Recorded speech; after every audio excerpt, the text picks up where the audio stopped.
స్తోత్రాలు చెల్లిస్తున్నాం. దైవ గ్రంథమైన బైబిల్లో దేవుని వాక్యాన్ని చదువుకొని కొద్ది నిమిషాలు దేవుని వాక్యం ధ్యానం చేసుకుందాం. యెహోషువ గ్రంథం 3వ అధ్యాయం. యెహోషువ గ్రంథం 3వ అధ్యాయము 1 నుండి 6 వచనాలు ఉన్న పారాగ్రాఫ్ చదువుకుందాం. యెహోషువ వేకువను లేచినప్పుడు అతడును ఇశ్రాయేలీయులందరూ షిత్తీము నుండి బయలుదేరి యోర్దానుకు వచ్చి దానిని దాటక మునుపు అక్కడ నిలిచిరి. 3 దినములైన తరువాత నాయకులు పాళెములో తిరుగుచు ఈ జనులకు ఇలాగున ఆజ్ఞాపించిరి: మీరు మీ దేవుడైన యెహోవా నిబంధన మందస్సమును యాజకులైన లేవీయులు మోసుకొని పోవుట చూచున్నప్పుడు మీరున్న స్థలములో నుండి బయలుదేరి దాని వెంబడి వెళ్ళవలెను. మీకును దానికిని దాదాపు 2000 కొలమూరల ఎడముండవలెను. మీరు వెళ్ళు త్రోవ మీరింతకు ముందుగా వెళ్ళినది కాదు, మీరు దానిని గుర్తుపట్టవలెను. గనుక ఆ మందస్సమునకు సమీపముగా మీరు నడవరాదు. మరియు యెహోషువ, రేపు యెహోవా మీ మధ్య అద్భుత కార్యములను చేయును గనుక మిమ్మును మీరు పరిశుద్ధపరచుకొనుడని జనులకు ఆజ్ఞ ఇచ్చాను. మీరు నిబంధన మందస్సమును ఎత్తుకొని ప్రజల ముందర నడువుడని యాజకులకు అతడు సెలవీయగా వారు నిబంధన మందస్సమును ఎత్తుకొని ప్రజల ముందర నడచిరి. ప్రార్థన చేద్దాం. ప్రేమగల మా ప్రియ పరలోకపు తండ్రి, పరిశుద్ధుడా, మీ పవిత్ర పాద సన్నిధిలో మా హృదయపూర్వక కృతజ్ఞత స్తోత్రాలు వందనాలు చెల్లిస్తూ ఉన్నాం. ప్రియ తండ్రి, గడచిన ఆరాధన కార్యక్రమంతటిలో క్రమముగాను మర్యాదగాను ఆత్మతో సత్యముతో మీరు జరిగించి మహిమ పొంది ఉన్నారు అని నమ్మి స్తోత్రాలు చెల్లిస్తున్నాం.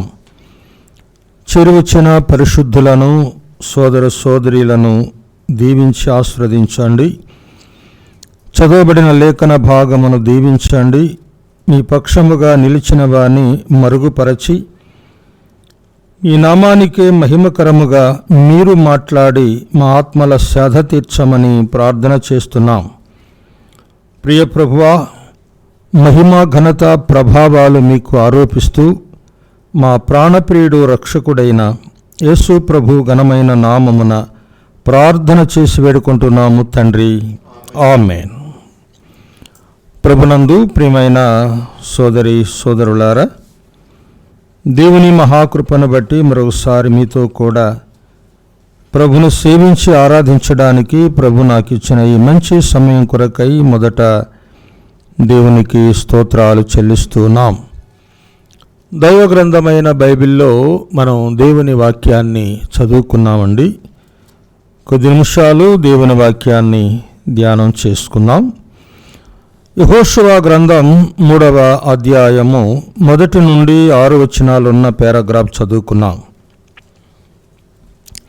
యెహోషువ ఇశ్రాయేలీయులను మోయాబు మైదానము నుండి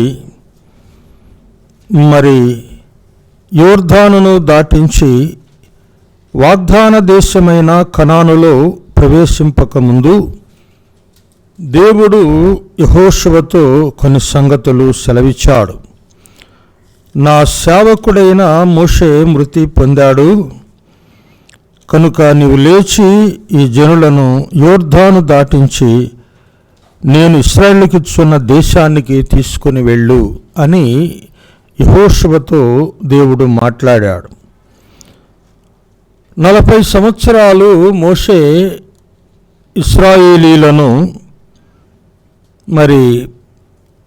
ఐగుప్తులో నుండి విడిపించి నడిపించి మోయాబు మైదానానికి తీసుకొని వచ్చాడు. పిస్కా కొండ మీద నెబో శిఖరం మీద ఆయన ఎక్కి ఆయన చనిపోయాడు. అంతకు ముందుగా యెహోషువను తరువాత నాయకునిగా ఏర్పాటు చేయమని దేవుడు చెప్పినప్పుడు మోషే యెహోషువను సర్వ సమాజము మీద నాయకునిగా చేసి నన్ను గౌరవించినట్లుగా యెహోషువను గౌరవించండి అని జనులకు ఆజ్ఞాపించి నాయకత్వ బాధ్యతలు యెహోషువకు అప్పగించాడు. ఇప్పుడు యెహోషువ నాయకుడు, ప్రజలను నడిపించాలి. యోర్దాను అనే ఆ యొక్క నదిని దాటితే తప్ప మరి వాగ్దాన దేశంలో ప్రవేశించడానికి వీలు కాదు. అందుచేత యోర్దానును దాటించాలి. యోర్దాను అనేది ఎగువ నుండి దిగువకు పారే ఉగ్రతా జలాలతో నిండి ఉంది. కోతకాలమందు గట్లన్నిటి మీద పొర్లిపారే ఆ ప్రవాహము ఆ యోర్దాను నది. దానిని దాటి వెళ్ళాలి. ఆరిన నేల మీద తన ప్రజలను దాటించి వెళ్ళాలి. ఈ బాధ్యత మరి యెహోషువ మీద ఉంది.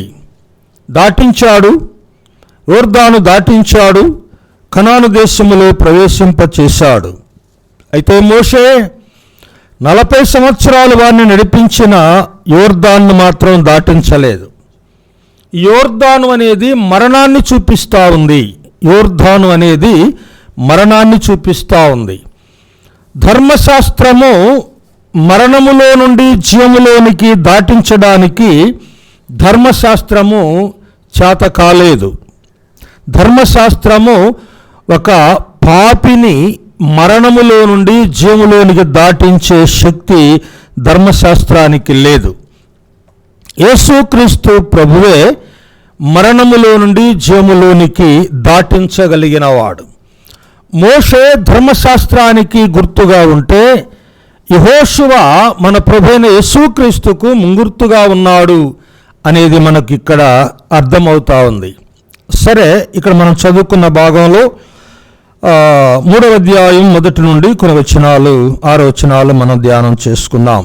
చూడండి, యెహోషువ వేకువను లేచినప్పుడు అతడును ఇశ్రాయేలులందరూ షిత్తీము నుండి బయలుదేరి యోర్దానుకు వచ్చి దానిని దాటక మునుపు అక్కడ నిలిచిరి. యోర్దాను దాటించాలి, యోర్దాను దాటి వెళ్ళాలి. ఇశ్రాయేలు సర్వ సమాజమును దాటించాలి. ఆ ఇశ్రాయేలు సర్వ సమాజము 20 లక్షల పైబడి ఉన్న జనాంగం. 20 లక్షల పైబడి ఉన్న ఆ మహా జన సమూహమును దాటించాలి. అప్పుడు యెహోషువ వేకువనే లేచినప్పుడు అని చూస్తున్నాం. ఇశ్రాయేలు అందరూ షిత్తీము నుండి బయలుదేరి యోర్దానుకు వచ్చారు. వేకువనే లేచుట అనేది ఇక్కడ మనం గమనించినప్పుడు ఇది నాయకుని యొక్క బాధ్యత. వేకువనే లేచుట అనేది నాయకుని యొక్క బాధ్యత. వేకువనే లేచుట. సమాజము కంటే ముందుగా నాయకుడు ఉండాలి. సమాజాన్ని నడిపించే నాయకుడు ముందుగా ఉండాలి, అన్ని విషయాల్లో ముందుగా ఉండాలి. వేకువనే లేచినవాడుగా ఉండాలి. వేకువనే లేచి తన కార్యక్రమాన్ని ప్రారంభించేవాడుగా ఉండాలి అనేది మనం గమనిస్తున్నాం. పెందలకడ వేకువనే చీకటి ఉండగానే నాయకుడు లేవాలి అనేది చూస్తూ ఉన్నాం. ప్రియులారా, ఇది బాధ్యతతో కూడిన నాయకత్వం. చూడండి, దినవృత్తాంతములు 2వ గ్రంథం 29వ అధ్యాయం 20వ వచనం గమనించండి. దినవృత్తాంతములు 2వ గ్రంథం 29వ అధ్యాయం 20వ వచనం చూడండి. ఏమన్నాడు? అప్పుడు రాజైన హిజ్కియా పెందలకడ లేచి పట్టణపు అధికారులను సమకూర్చుకొని యెహోవా మందిరమునకు పోయెను. ఎప్పుడు లేచాడండి? యెహోవా మందిరానికి వెళ్ళాలి. పట్టణంలో ఉన్న అధికారులను అందరినీ సమకూర్చుకొని అతడు యెహోవా మందిరమునకు వెళ్ళుటకు పెందలకడనే లేచాను. పెందలకడనే లేవాలి. నాయకుని యొక్క లక్షణం ముందుగా ఉండాలి, పెందలకడ లేవాలి అనేది గమనిస్తున్నాం. మార్కు సువార్త 1వ అధ్యాయం 35వ వచనములో మన ప్రభువు ఆ మాదిరి చూపాడు. చూడండి, మార్కు 1:35. ప్రభు కూడా ఆ మాదిరి, ఆయన మన ప్రభువు యేసుక్రీస్తు పెందలకడనే లేచి ఇంకనూ చాలా చీకటి ఉండగానే బయలుదేరి అరణ్య ప్రదేశమునకు వెళ్ళి అక్కడ ప్రార్థన చేశాను. ప్రార్థన చేయుటకు పెందలకడ లేవాలి. దేవుని మందిరమునకు వెళ్ళుటకు పెందలకడ లేవాలి. సర్వ సమాజమును నడిపించుటకు పెందలకడ లేవాలి. ఇది నాయకుని యొక్క లక్షణం. నాయకుడు ముందుగా ఉండాలి, అన్ని విషయాల్లో ముందుగా ఉండాలి. ప్రభు పని విషయములో, సంఘ విషయములలో ముందుగా ఉండాలి. అంత మాత్రమే కాదు, భక్తుడు కూడా సోదరులు కానీ సహోదరులు కానీ నాయకులే పెందలకడ లేవాలా? ప్రభు పెందలకడ లేచాడు, రాజులు పెందలకడ లేవాలి, నాయకులు పెందలకడ లేవాలి కాదు, భక్తులు కూడా లేవాలి. 119వ కీర్తన 62వ వచనం చూడండి. 119వ కీర్తన 62వ వచనం చూడండి.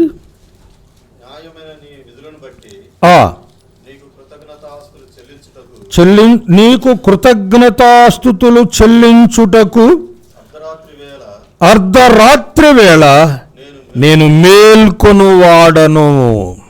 అర్ధరాత్రి వేళ నేను మేల్కొనువాడను, కృతజ్ఞతాస్తుతులు చెల్లించుటకు. ఇలారా భక్తుడు అంటున్నాడు, నేను అర్ధరాత్రి వేళ మేల్కొందును. చూడండి, దినములో మొదటి స్థానం ప్రభుకి ఇవ్వాలి. దిన ప్రారంభములో మొదటి స్థానం ప్రభుకి ఇవ్వాలి. మొదటి స్థానము లేక మొదటి సమయములో పెందలకడనే లేవాలి. ప్రభువును స్తుతించాలి, ప్రభువును ఘనపరచాలి, వాక్యాన్ని ధ్యానించాలి, ప్రభువును సేవించాలి. ఆ తరువాత మనం మన కార్యక్రమాల్లో కొనసాగాలి. దిన ప్రారంభములో మొదటి స్థానం ప్రభుకి ఇవ్వాలి. అది మన బాధ్యత, అది మన కర్తవ్యం. ఖచ్చితంగా మొదటి స్థానాన్ని మనం ప్రభువుకి ఇచ్చేవారంగా ఉండాలి. 2వ వచనం చూడండి, 3వ అధ్యాయం 2వ వచనం, యెహోషువ గ్రంథం. 3 దినములైన తరువాత నాయకులు పాళెములో తిరుగుచు జనులకు ఇలాగున ఆజ్ఞాపించాలి.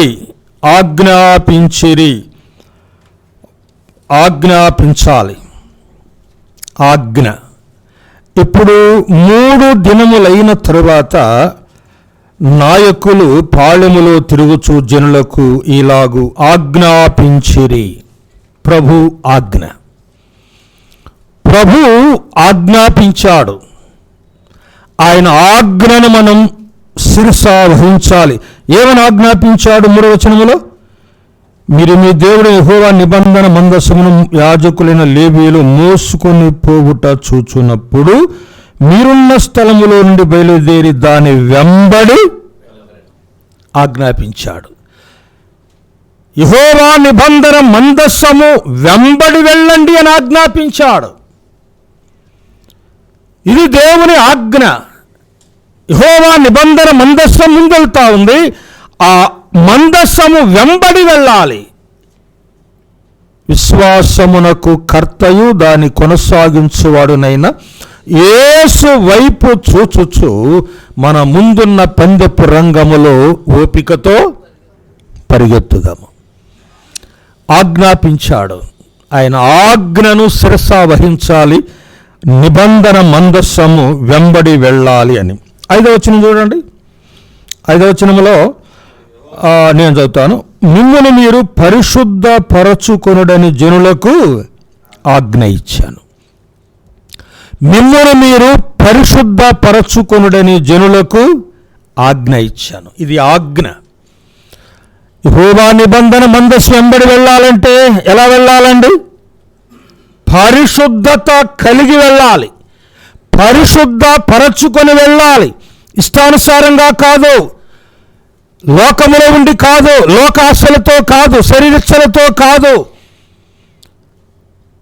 ఆ నిబంధన మందసమైన క్రీస్తు వెంబడి వెళ్ళాలి అంటే పరిశుద్ధత కలిగి ఉండాలి, పరిశుద్ధ పరచుకొని వెళ్ళాలి. కనుక పరిశుద్ధత, ఆదికాండం 35వ అధ్యాయంలో యాకోబు ఏమన్నాడు? మనము బేతేలునకు వెళుదాము, కనుక మీరు మీ యొద్దనున్న అన్య దేవతలను పారవేయండి, మీ వస్త్రములను మార్చుకొనండి, మిమ్మును మీరు శుచిపరచుకొనుడి అన్నాడు. బేతేలుకు వెళుతున్నాం, దేవుని మందిరానికి వెళుతున్నాం, ఆరాధనకు వెళుతున్నాం, కనుక మీ యొద్దనున్న విగ్రహాలను, అన్య దేవత విగ్రహాలు పారేయండి, మీ వస్త్రాలు మార్చుకోండి, మీ బ్రతుకులు మార్చుకోండి, మీ ప్రవర్తన మార్చుకోండి, మీ తీరు మార్చుకోండి, మిమ్మల్ని మీరు శుచిపరచుకొనుడి, పరిశుద్ధపరచుకోవాలి. ప్రభు సన్నిధికి వచ్చే మనం పరిశుద్ధపరచుకునే వారంగా ఉండాలి. 8వ వచనం చూడండి. నిబంధన మందస్సము యాజకులకు ఆజ్ఞాపించుమన్నాడు. నిబంధన మందస్సమును మోయు యాజకులకు ఆజ్ఞాపించు. మోసే యాజకులకు కూడా జాగ్రత్తగా మోయాలి, ఇష్టానుసారంగా కాదు. భుజాల మీద పెట్టుకొని మోయాలి, భుజాల మీద పెట్టుకొని నిబంధన మందస్సం భుజం మీద ఉండాలి. 4 వైపులా కర్రలు దూర్చబడ్డాయి, 2 వైపులా కర్రలు దూర్చబడ్డాయి, 4 వైపులా యాజకులు ఎత్తుకొని నిబంధన మందస్సాన్ని మోయాలి. మోసేవారు జాగ్రత్త. ఈ విషయంలో మనం గమనిస్తే కెనన్యా అనే ఒక లేవీయుడు నిబంధన మందస్సాన్ని మోయడానికి అతడు గట్టివాడు అని, అతడు శ్రద్ధగలవాడు అని, నిబంధన మందస్సం మోసేవారికి తర్బితి ఇచ్చేవాడని కెనన్యాను గురించి వ్రాయబడింది. సరే, ఇప్పుడు ఆ సంగతి మనం ఇచ్చిపెడుతున్నాం. తర్వాత 9వ వచనం చూడండి. యెహోవా మీ దేవుడైన యెహోవా మాటలు వినుడని ఇశ్రాయేలులకు ఆజ్ఞాపించెను. ఆయన ఆజ్ఞ, దేవుని మాటలు వినండి, తన ప్రజలకు ఆయన ఆజ్ఞాపించాడు. ఆజ్ఞను అనుసరించి నడుచుకోవాలి. పాపం అంటే ఏంటండి? ఆజ్ఞ అతిక్రమమే పాపం. ఈ ఆజ్ఞలు మనం అనుసరించలేదు అనుకోండి, మరి ఆజ్ఞ అతిక్రమం ఏమవుతుంది? పాపం అవుతుంది. చూడండి, మరి 3 దినముల తరువాత ఆజ్ఞాపించాడు. 3 దినముల తరువాత ఆజ్ఞాపించాడు. 3 దినముల తరువాత అనేది మనం గమనించినప్పుడు 3వ దినము పునరుద్ధాన దినం. మన ప్రభు యొక్క పునరుద్ధాన దినం 3వ దినం. 3వ దినమున ఆదివారమున పెందలక్కడనే ఆయన పునరుద్ధానుడై తిరిగి లేచాడు. 3వ దినం అనేది పునరుద్ధాన దినమునకు సూచన. ఆయన పునరుద్ధానుడై తిరిగి లేచిన తరువాత ఏం చెప్పాడు? ఏం ఆజ్ఞాపించాడు? మీరు సర్వలోకమునకు వెళ్ళి సర్వ సృష్టికి సువార్త ప్రకటించండి అన్నాడు. అది ఆజ్ఞ. ఎవరో చెప్పాడు ఈ మాట? సువార్తికులకు చెప్పాడా?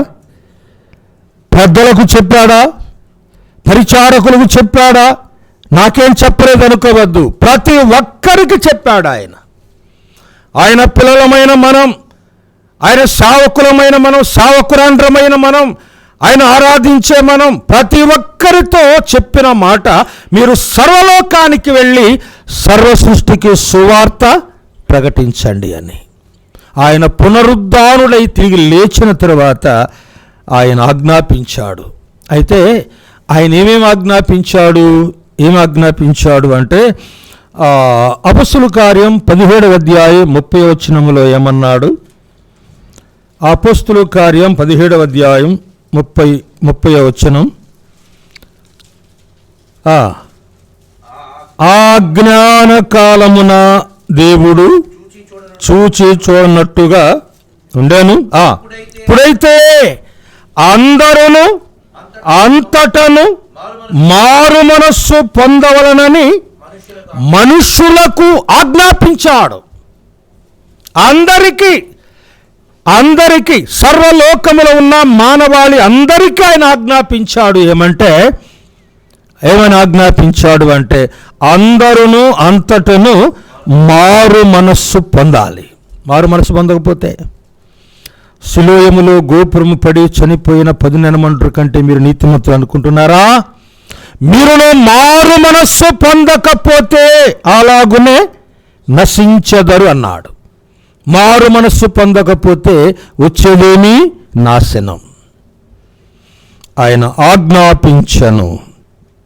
అపొస్తలుల కార్యం 10వ అధ్యాయం 48వ వచనం.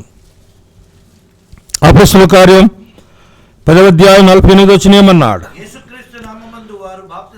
యేసుక్రీస్తు నామమందు వారు బాప్తిస్మము పొందవలనని ఆజ్ఞాపించాను. ఇది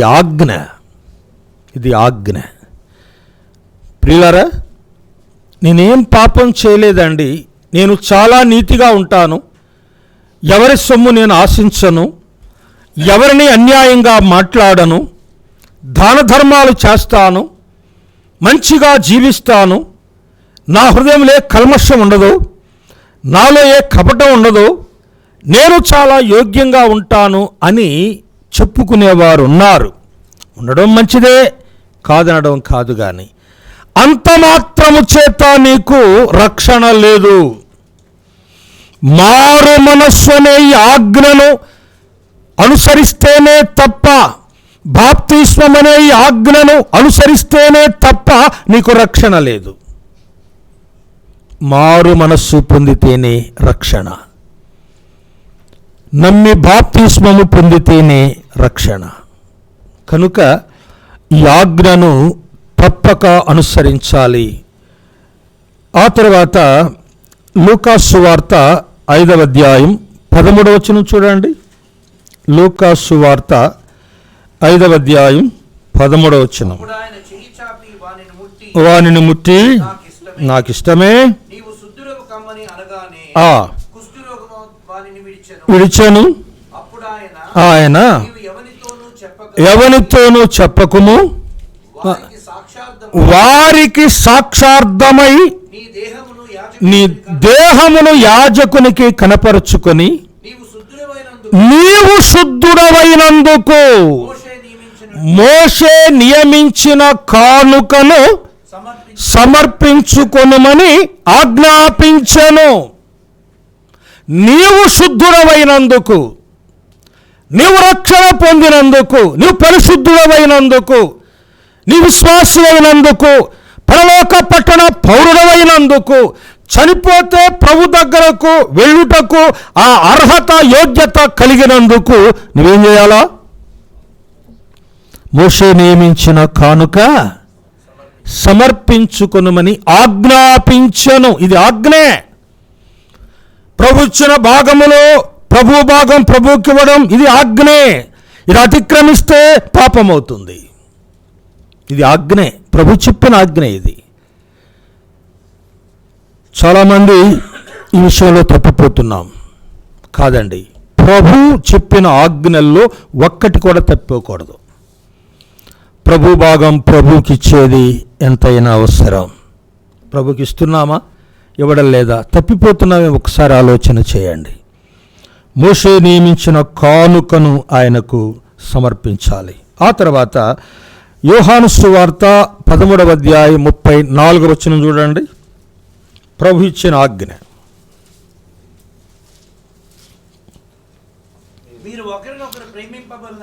మీరు ఒకరినొకరు ప్రేమింపవలనని మీకు క్రొత్త ఆజ్ఞ. ప్రేమించుట, ప్రేమ దేవుని పిల్లలమైన మనలో ప్రేమ ఉండాలి. ద్వేషాలకు, కలహాలకు, వ్యాజ్యాలకు తావుండకూడదు. వివక్షకు తావుండకూడదు. ప్రేమ ప్రేమ ప్రేమ ప్రేమ కలిగి నడుచుకుందాము అన్నాడు. ఒకరి ఎడల ఒకరు ప్రేమ కలిగి నడుచుకుందాం. ప్రేమ అనేక దోషములను కప్పును. డంబంగా మాట్లాడదు. ప్రేమ డంబంగా మాట్లాడదు, ఉప్పొంగదు, అమర్యాదగా నడుచుకోదు, అపకారం మనస్సులో ఉంచుకోదు. ప్రేమ అన్నిటినీ తాళుకుంటుంది, అన్నిటినీ సహిస్తుంది. ప్రేమ, దేవుని పిల్లలమైన మనలో ప్రేమ ఉండాలి. ప్రేమ కనుక ఇది ఆజ్ఞ, ప్రభు ఇచ్చిన క్రొత్త ఆజ్ఞ. మీరు ఒకరిని ఒకరు ప్రేమించుకొనుటను బట్టి ఇతరులు మీరు నా శిష్యులని తెలుసుకుంటారు. అందరూ తెలుసుకుంటారట. ప్రేమ లేకపోతే నేను వ్యర్థుడనన్నాడు. కనుక ప్రేమ అనేది ప్రభు ఇచ్చిన ఆజ్ఞ. ప్రేమ కలిగి నడుచుకుందాం. తెస్సలోనికైలతో ప్రభు ఆ పౌలు అంటాడు, మీరు ఒకరిని ఒకరు ప్రేమించుకొనుట దేవుని వలన నేర్పబడితిరి అన్నాడు. ప్రభు దగ్గర మనం నేర్చుకున్నాం. దేవుని సంఘానికి వచ్చాం, దేవుని వాక్యం వింటున్నాం, దేవుని పిల్లలతో కలిసి ఉంటున్నాం, ఆరాధన చేస్తున్నాం. గనుక ఇక్కడికి వచ్చిన తర్వాతనే మనం ఒకరినొకరు ప్రేమించుకునేది మనకు అర్థమైంది. లోకంలో ఉన్నప్పుడు మనకు అర్థం కాలేదు. లోకంలో ఉన్నప్పుడు ఎలా ప్రేమించాలో, ఎవరిని ప్రేమించాలో, ఎలాగును మనం ఒకరినొకరు అన్యోన్యంగా ప్రేమ కలిగి మాట్లాడుకోవాలో, ప్రేమతో ఒకరినొకరు ఎలాగూ అర్థం చేసుకోవాలో, ఇవన్నీ కూడాను దేవుని సంఘములోనికి వచ్చిన తర్వాతనే మనకు అర్థమైనవి. లోకంలో మనకు అర్థం కాలేదు. లోకంలో ఉన్న ప్రేమలు వేరవి. కనుక దేవుని ప్రేమ మీలో లేదన్నాడు ప్రభు. అన్నాడు, శాస్త్రుల పరిశీలిత అన్నాడు, మీకు అమావాస్యలు ఉన్నాయి, పండుగలు ఉన్నాయి, నైవేద్యాలు ఉన్నాయి, అర్పణలు ఉన్నాయి, ఆచారాలు ఉన్నాయి, ధర్మశాస్త్రం ఉంది, అన్నీ మీలో ఉన్నాయి, కానీ దేవుని ప్రేమ మీలో లేదు అన్నాడు. దేవుని వాక్యమునకు మీలో చోటు లేదు అన్నాడు. ఎన్ని ఉన్నా, ఏది ఉన్నా, ప్రేమ లేకపోతే, దేవుని వాక్యానికి చోటు లేకపోతే మన ప్రయాస అంతా వ్యర్థమవుతుంది కదండి. మన భక్తి అంతా వ్యర్థమే. కనుక ప్రేమ కలిగి నడుచుకోండి అన్నాడు. ఆ తర్వాత చూడండి 3వ వచనం చూడండి. 3:3 మీరు మీ దేవుడైన యెహోవా నిబంధన మందస్సమును యాజకులైన లేవీయులు మోసుకొని పోవుట చూచినప్పుడు మీరున్న స్థలములో నుండి బయలుదేరి దాని వెంబడి వెళ్ళవలెను. దాని వెంబడి వెళ్ళవలెను. చూడండి, దాని వెంబడి వెళ్ళాలి. నిబంధన మందస్సమైన క్రీస్తు ప్రభు వెంబడి మనం వెళ్ళేవారుగా ఉండాలి. తర్వాత ఎలా వెళ్ళాలి? 4వ వచనం చూడండి. మీకును దానికిని దాదాపు 2000 కొలమూరల ఎడముండవలెను. మీరు వెళ్ళు త్రోవ మీరింతకు ముందుగా వెళ్ళినది కాదు, మీరు దానిని గుర్తుపట్టవలెను. గనుక ఆ మందసమునకు సమీపముగా మీరు నడవరాదు. ఇక్కడ ఒక హద్దు పెట్టాడు. హద్దు. నడవండి, మందసం వెంట నడవండి, కానీ ఒక హద్దు. హద్దు హద్దు మీరవద్దు. హద్దు, ఇది హద్దు. ఈ హద్దు మీరవద్దు. ఏంటో హద్దు? నిబంధన మందస్సానికి మీకును 2000 కొలమూరల ఎడ ఉండాలి. 2000 కొలమూరల ఎడ ఉండాలి. ఇది హద్దు. ప్రియులారా, ఆయన పరిశుద్ధుడు, పరిశుద్ధుడు, పరిశుద్ధుడు, పరిశుద్ధుడు. ఆయన పరిశుద్ధతను వర్ణించలేక పరలోకములో ఉన్న కెరూబులు, షరాపులు కూడా 2 కాళ్ళు రెక్కలతో కప్పుకొని, 2 కళ్ళు రెక్కలతో కప్పుకొని, 2 రెక్కలతో ఎగురుతూ ఏమన్నా పరిశుద్ధుడు, పరిశుద్ధుడు, పరిశుద్ధుడు. అంతే కదా? ఆయన పరిశుద్ధతను సన్మానిస్తూ, ఆయన పరిశుద్ధతను గౌరవిస్తూ, ఆయన పరిశుద్ధతను ఘనపరుస్తూ స్తుతిస్తూ ప్రభును సేవిస్తున్న దూతలు. అయితే హోరేబు పర్వతం మీద మోషే గొర్రెలు తోలుకొని పోయినప్పుడు ఆ హోరేబు పర్వతం మీద ఉన్న పొదలలో ఒక పొద అగ్నిజ్వాలలలో మండుతూ ఉంది. ఆ పొదలో నుండి ఒక స్వరం వినబడతా ఉంది. ఏమిటి వింత? ఆ అగ్ని మండుతూ ఉంది కానీ పొద కాలిపోలేదు అని. ఏమిటి వింత, నేను వెళ్ళి చూచెదనని మోషే దగ్గరకు వస్తూ ఉన్నాడు. అప్పుడు ఆ పొద నడుమ నుండి యెహోవా దూత, మోషే మోషే ఆగు, అక్కడే నిలబడు, నీ పాదముల నుండి నీ చెప్పులు తీసివేయి, నీవు నిలిచి ఉన్న స్థలము పరిశుద్ధ ప్రదేశం. మోషే అక్కడే నిలబడు. చూచారా, అది హద్దు. అక్కడే నిలబడు, దగ్గరకు రావద్దు. యెహోషువతో కూడా చెప్పాడు, నీవు నిలిచి ఉన్న స్థలము పరిశుద్ధ భూమి, నీ పాదముల నుండి నీ చెప్పులు తీసివేయి. హద్దులో ఉండాలి. దేవుని పిల్లలమైన మనము హద్దులో ఉండాలి. ఆ పర్వతం మీద మోషే 40 దివారాత్రములు దేవుని సన్నిధిలో ఉన్నప్పుడు ఆ కొండ, ఆ పర్వతం అంతా కూడా మహిమతో నిండి ఉంది. ఏ ఒక్కరు కూడా పర్వతాన్ని సమీపింపకూడదు, పర్వతాన్ని ముట్టకూడదు అని దేవుడు సెలవిచ్చాడు. హద్దు ముట్టినవాడు చనిపోతాడు. పశువులైనా మనుషులైనా ముట్టకూడదు ఆ పర్వతాన్ని. ఎందుకు? ఆ పర్వతం మీద దేవుడు నిలిచున్నాడు. పిల్లరా, ఎంత క్రమం, ఎంత క్రమం! ఈ హద్దులో మనం ఉండాలి. ప్రతి దానికి మనం నడిచే ప్రతి నడక, మాట్లాడే ప్రతి మాట, మన ప్రవర్తన అంతటికి హద్దుంది. ప్రభు ఉన్నాడు. 82వ కీర్తన 1వ వచనం అన్నాడు, దేవుని సమాజములో దేవుడు నిలిచి ఉన్నాడు. దేవుని సంఘములో దేవుడు నిలిచి ఉన్నాడు. దేవుని సంఘములో దేవుడు నిలిచి ఉంటే ఆ సంఘములో ఉన్న నీవెలా ఉండాలి? మనం ఎలా ఉండాలి? హద్దులో ఉండవద్దా? హద్దులో ఉండవద్దా? 2000 కొల మూరలు. 2000 కొల మూరలు అంటే 2 నిబంధనలు, పాత క్రొత్త నిబంధనలు, చెప్పబడిన ఆజ్ఞలు, క్రమాన్ని అనుసరించి ప్రభువును మనం వెంబడించాలి. లేఖనాలను అనుసరిస్తూ ప్రభువును వెంబడించాలి. పాత నిబంధనలోను క్రొత్త నిబంధనలో చెప్పబడిన ఆయన ఆజ్ఞలు, ఆయన లేఖనాలు, కట్టడలు, విధులను అనుసరించి మనం నడుచుకోవాలి. 2000 కొల మూరలు, 2 నిబంధనలు, చెప్పబడిన సంగతులను అనుసరించి మనం నడిచే వారంగా ఉండాలి. ఇక్కడేమన్నాడు? 4వ వచనంలోనే, దాదాపు 2000 కొల మూరలు ఎడముండవలను, మీరు వెళ్ళుత్రోవా మీరు ఇంతకు ముందు వెళ్ళినది కాదు, మీరు దాన్ని గుర్తుపట్టవలను గనుక ఆ మందసమునకు సమీపముగా మీరు నడువరాదు. మీరు వెళ్ళు త్రోవ మీరు ఇంతకు ముందుగా వెళ్ళినది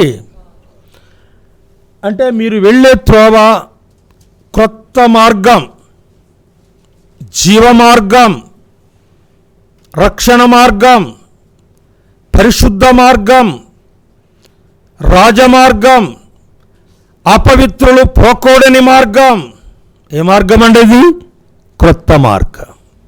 మీరు వెళ్ళు త్రోవ ఇంతకుముందు మీరు వెళ్ళింది కాదు, దాన్ని మీరు గుర్తుపట్టాలి అన్నాడు. ఇంతకుముందు వెళ్ళిన త్రోవ, ఇంతకుముందు మన జీవితం, గత జీవితం, ప్రభు నమ్మకం ముందు మన జీవితం, మన గత జీవితం అది పాత మార్గం. ప్రభు నమ్మిన తర్వాత మనం ప్రయాణం చేసే మార్గం క్రొత్త మార్గం. ఈ మార్గము నూతన మార్గం, ప్రభు మార్గం. ఆ మార్గంలో మనం ప్రయాణం చేస్తున్నాం. కానీ గుర్తుపట్టాలి, జీవమార్గములో ప్రయాణం చేస్తున్నాం. పిల్లరా, బుద్ధిమంతులైతే క్రింద ఉన్న పాతాళమును తప్పించుకొనవలనని పరమునకు పోవు జీవమార్గమును కనుగొందురు అన్నాడు. కనుక పరమునకు పోవు జీవ మార్గమును మనం కనుక్కోవాలి. దాని వెంబడి వెళ్ళాలి. ఆ నూతన మార్గములో ప్రయాణం చేసే మనం ఎలాగో ప్రయాణం చేయాలో ఆ వెలుగులో ప్రయాణం చేస్తున్నాం. జీవవాక్యమును చేతపుచ్చుకొని మూర్ఖులకు వక్ర జనము మధ్య మరి జీవవాక్యమును చేతపుచ్చుకొని లోకమందు మనం జ్యోతుల వలె కనబడుతున్నాం. కనుక మన చేతిలో జీవవాక్యం ఉంది. మన చేతిలో జీవవాక్యం ఉంది. ఒక జ్యోతి వలె మన చేతిలో వాక్యం ఉంది. ఆ వాక్యపు వెలుగులో మనం నడుచుకుంటూ వెళుతున్నాం. అక్కడ ఏముందో మనకు అర్థమైపోద్ది. చీకట్లో ప్రయాణం చేసేవాడికి ముందే ఉందో, ఏ ప్రమాదం ఉందో, ఏ రాయి రప్పుందో, ఏ పాము తేలుందో, ఏ విష జంతువులు ఉన్నావో, ఏ క్రూర మృగాలు ఉన్నావో తెలియదు కదండి. చీకట్లో ప్రయాణం చేసేవానికి అతడే లోకములో ప్రయాణం చేసేవాడు. కానీ దేవుడు మనకు వెలుగిచ్చాడు, జీవవాక్యాన్ని ఇచ్చాడు. ఆ వాక్యం ఒక టార్చ్ లైట్ లాంటిది. ఈ టార్చ్ లైట్ మన చేతిలో ఉంటే ఎంత చీకట్లోనైనా మనం వెళ్ళగలం. ఎక్కడ ఏ ప్రమాదం పొంచి ఉన్నా మనకు అర్థమవుతుంది. దేవుని వాక్యమనే ఈ లైట్ మన చేతిలో ఉంటే చీకటి గాఢాంధకారమైన ఈ లోకములో మనం ఏ విధం చేతనైనా అన్నిటినీ ఛేదించుకుంటూ తప్పించుకుంటూ ఈ మార్గంలో మనం ప్రయాణం చేయవచ్చు. జీవాక్యం చేత లేకపోతే ప్రమాదంలో పడిపోతాం సుమా. కనుక గుర్తుపట్టాలి అన్నాడు. 5వ వచనం చూడండి. మరియు యెహోషువ, రేపు యెహోవా మీ మధ్య అద్భుత కార్యములు చేయను గనుక మిమ్మును మీరు పరిశుద్ధపరచుకొనుడని జనులకు ఆజ్ఞ ఇచ్చాను. పరిశుద్ధపరచుకొనుట. పిల్లరా, మనలను మనం పరిశుద్ధపరచుకోవాలి. దినదినం ఒకసారి క్రీస్తు ప్రభు మనలను అమూల్యమైన రక్తముతో కడిగి పరిశుద్ధపరచాడు. ఆ పరిశుద్ధపరచాడు, పరిశుద్ధంగా చేయబడ్డాం. కానీ ప్రతి దినము మనలను మనం శుద్ధి చేసుకోవాలి. ఒకసారి స్నానం చేసిన వాడు మరలా స్నానం చేయాల్సిన అవసరం లేదని ప్రభువు చెప్పాడు. కాళ్ళు చేతులు కడుక్కుంటే చాలు. కాళ్ళు చేతులు ఎందుకు కడుక్కోవాలి? స్నానం చేసాం, బట్టలు వేసుకున్నాం, బజార్కి వెళ్ళొచ్చాం, మార్కెట్కి వెళ్ళొచ్చాం, లేదా ఇంకొక షాపింగ్ చేసి వచ్చాం, బజార్కి వెళ్ళొచ్చి నేరుగా డైనింగ్ టేబుల్ దగ్గర కూర్చొని భోంచేస్తామా? చెయ్యం. ఎందుకు? బయట తిరిగి వచ్చాం కనుక ఎక్కడ ఏ కళంకం అంటుకుందో దాన్ని ముందు చేతులు కడుక్కొని, ముఖము చేతులు కాళ్ళు కడుక్కొని వచ్చి భోజనం బల దగ్గర కూర్చుంటాం. భోజనం చేసేటప్పుడు చేయడానికి మనం అంత జాగ్రత్తగా ఉన్నప్పుడు ప్రభువును ఆరాధించడానికి వచ్చే మనం ఎంత జాగ్రత్తగా రావాలి. స్నానం చేసావు మంచిదేలే, కానీ కాళ్ళు చేతులు ముఖం కడుక్కోవాలి. చేతులు పాదాలు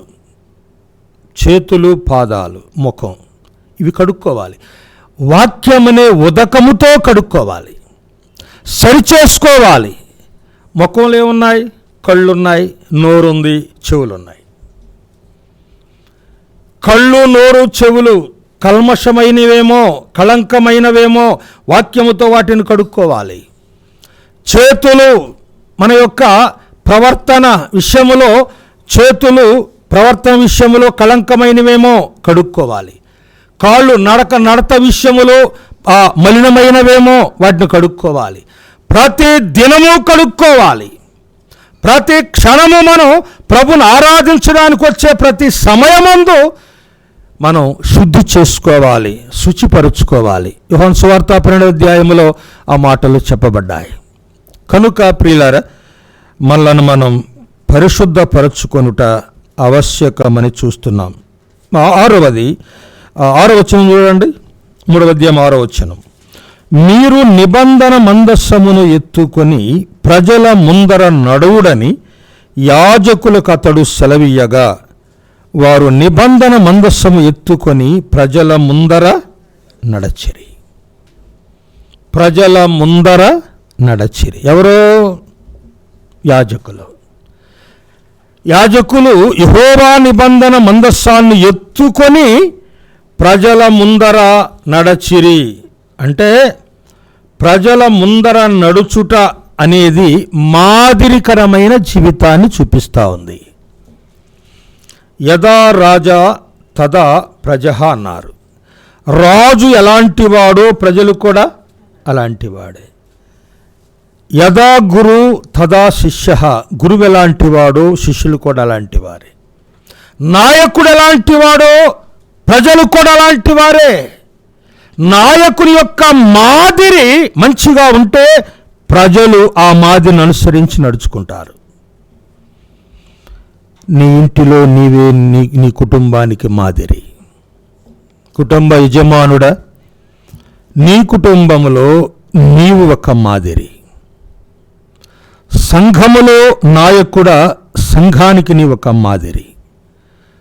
సేవలో ఉన్న సేవకుడా, నీ వెనక ఉన్న సేవకులకు ఒక మాదిరి. మనం దాటి వెళుతున్నాం, మనం ముందు వెళుతున్నాం. యాజకులు నిబంధన మందస్సాన్ని ఎత్తుకొని ముందు నడుస్తూ ఉంటే వెనకున్న వారి దృష్టి ఎవరి మీద ఉంటుంది? యాజకుల మీద ఉంటుంది. యాజకులు ఎలా మోస్తున్నారో, ఎలా నడుస్తున్నారో, ఎలా ప్రవర్తిస్తున్నారో వారిని చూచి వెనక నడుస్తారు. అందుకే పౌలు అన్నాడు, నేను ప్రభువును పోలి నడుచుకున్నాను, మీరు నన్ను పోలి. అది అంటే నేను మీకు మాదిరి, నా ప్రవర్తన మాదిరి, నా మాటలు మాదిరి, నా వాక్యం మాదిరి, నా బోధ మాదిరి, నా బ్రతుకు మాదిరి, నా జీవితమే మాదిరి. నేను క్రీస్తును పోలి నడుచుకున్నాను, మీరు నన్ను పోలి నడుచుకోండి. ఎవరు చెప్పారండి ఈ మాట? ఈ మాట పౌలు ఒక్కడు తప్ప బైబిల్ ఇంకెవరు చెప్పలేదు. పౌలు ఎంత మాదిరి అయిన సేవకుడు పౌలు, మాదిరి అయిన అపోస్తలుడు పౌలు. కనుక పౌలును పోలి మనం నడుచుకుంటే చాలు. మన ముందున్న దైవజనులు ఒక మంచి మాదిరి మనకు విడిచి వెళ్ళారు. నేను అచ్చయించి చెబుతున్నాను, ఒకటి జేమ్స్ గారు మనకు ఒక మాదిరి విడిచి వెళ్ళాడు. ఆయన జీవితం, ఆయన ప్రవర్తనే మనకు ఒక మాదిరి. ఆయన భక్తి జీవితం మనకు ఒక మాదిరి. ఆయన సమర్పణ మనకు ఒక మాదిరి. ఆయన ఒక మాదిరి విడిచి వెళ్ళాడు. సేవా జీవితం, సువార్త దండయాత్ర ప్రారంభించిన వాడు ఆయనే. ఒక మాదిరి చూపి వెళ్ళాడు. ఆ మాదిరి మనం అనుసరించి నడుచుకోవడం ఎంతో మంచిది. కనుక యాజకులు, ముందు వెళుతున్న యాజకులు వెనకున్న తరానికి ఒక మాదిరి విడిచిపెట్టి వెళ్ళాలి. మన కుటుంబంలో మన బిడ్డలకు మనం ఒక మాదిరిగా ఉండాలి. ఆ మాదిరిని వారు అనుసరించేవారుగా ఉంటారు. వారికి మనం బోధించాల్సిన అక్కర్లేదు, వారికి ప్రత్యేకంగా బోధించాల్సిన అవసరం లేదు. మన జీవితమే, మన ప్రవర్తనే వారికి ఒక మాదిరిగా ఉంటుంది. ఆ మాదిరిని అనుసరించి వారు వెంబడిస్తారు. అలాగనే సంఘం కూడాను, సమాజం కూడాను అలాగున మనం మాదిరి కలిగి ప్రభు కొరకు జీవించే వారంగా ఉండాలని ప్రేమతో మనవి చేస్తూ నేను ఈ మాటలు ముగిస్తున్నాను. దేవుడి మాటలు మనందరి కొరకు దీవించుగాక.